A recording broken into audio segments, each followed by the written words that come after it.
আসল নেতা সে যে ঘোর প্রতিকূল পরিস্থিতিতেও ঝড়ের মুখে দাঁড়িয়ে থাকে, নিজের সিদ্ধান্ত মতাদর্শ থেকে সরে না, সবাই পাশ থেকে সরে গেলেও মাটি কামড়ে পড়ে থাকে।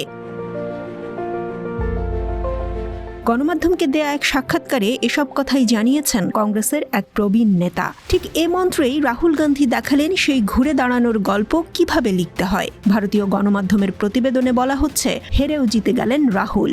গত কয়েক মাসে একটু একটু করে নিজের ভাবমূর্তি আমূলেই বদলে ফেলেছেন রাহুল গান্ধী। প্রত্যাশার বিপরীতে কংগ্রেস 2023 সালের শেষের দিকে যখন বিধানসভা ভোটে হেরেছিল, তখন দুটি জিনিস ঘটেনি। এক, রাহুল গান্ধী মেজাজ হারাননি। দুই, তিনি অশোক গেহলটের মতো দলের অভিজ্ঞ নেতাদের সাথে দ্বিমত পোষণ করেছিলেন, যারা বলেছিলেন যে ভোটারদের মেরুকরণ করে বিজেপি জিতেছে। রাহুল জোর গলায় বলেন, উদাহরণস্বরূপ রাজস্থানে কংগ্রেসের ভোট শেয়ার 40%, বিজেপির 42% থেকে মাত্র 2% কম। তুখোড় রাজনীতিবিদ রাহুল গান্ধী বলেছেন, এটি মেরুকরণের লক্ষণ নয়। তার দাবি ছিল এটা দুর্বল যোগাযোগের ফল। 4 মাস পরে ঠান্ডা মাথার খেলোয়াড় রাহুলের সেই বিশ্লেষণটি অর্থবহ হয়েছে বলে মনে হচ্ছে। রাহুল কংগ্রেসের সিনিয়রদের বলেন, ভালো প্রচারণার মাধ্যমেই অযোধ্যা কেন্দ্রিক বিজেপির মোকাবেলা করা যেতে পারে। 2024 সালের সাধারণ নির্বাচনে কংগ্রেস ভালো প্রচারণা চালায়। পরিবর্তনটি তখনই ঘটে যখন তিনি ভারত জোড়ো যাত্রার সময় মাইলের পর মাইল হেঁটেছেন। 2024 কংগ্রেসের গল্প, রাহুল গান্ধীর বিবর্তনের গল্প।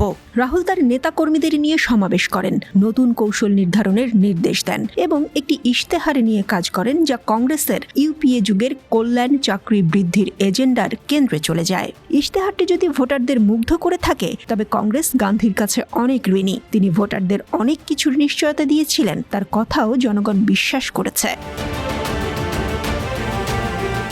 ভারতের স্বাধীনতা আন্দোলনে নেতৃত্ব দেয়া কংগ্রেসের জন্য 2019 সালের সংসদ নির্বাচনের ফল ছিল চরম বিপর্যয়কর। স্বাধীনতা লাভের পর থেকে কয়েক যুগ দেশটি শাসন করা দলটি গতবার এতটাই কম আসন পায় যে তাদের সংসদে বিরোধী দলের মর্যাদাও হারাতে হয়। সেই ধারাবাহিকতা এবারের নির্বাচনের ফলাফলে দেখা গেলে দলটি কার্যত ইতিহাসের পাতায় ঠাঁই পেত। রাহুলের রাজনৈতিক ক্যারিয়ারও পড়ত অনিশ্চয়তায়। রাহুল বরং পাশার দান উল্টে দিলেন। বিজেপির 400 পারের হুঙ্কারকে তিনি পুরোপুরি মিথ্যা প্রমাণ করলেন। মোদির দাম্ভিক মুখও চুপসে গেছে রাহুলের এমন উত্থানে।